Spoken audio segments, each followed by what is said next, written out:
বিসমিল্লাহির রহমানির রহিম। বিগত আওয়ামী লীগ সরকারের সময় ভারতসহ বেসরকারি খাতের প্রতিষ্ঠানগুলোর সাথে করা বিদ্যুৎ ক্রয় চুক্তিকে দেশের স্বাধীনতার জন্য মারাত্মক হুমকি হিসেবে দেখছেন বিদ্যুৎ, খনিজ এবং জ্বালানি সম্পদ মন্ত্রী ইকবাল হাসান মাহমুদ টুকু। তিনি বলেন, বিদ্যুৎ আর দেশের স্বাধীনতা সার্বভৌমত্ব এক ও অভিন্ন। আওয়ামী লীগ সরকারের করা বিদ্যুৎ খাতের সব চুক্তি দেশ বিরোধী।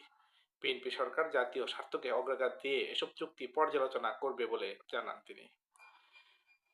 আমরা অত্যন্ত আশাবাদী।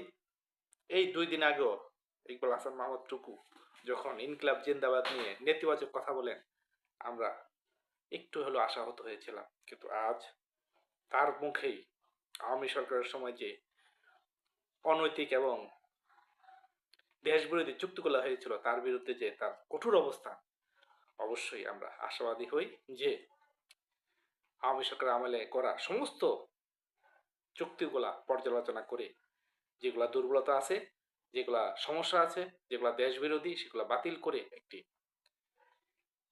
দৃষ্টান্ত স্থাপন করবেন বিদ্যুৎ, জ্বালানি এবং খনিজ সম্পদ মন্ত্রী ইকবাল হাসান মাহমুদ টুকু। ধন্যবাদ সবাইকে।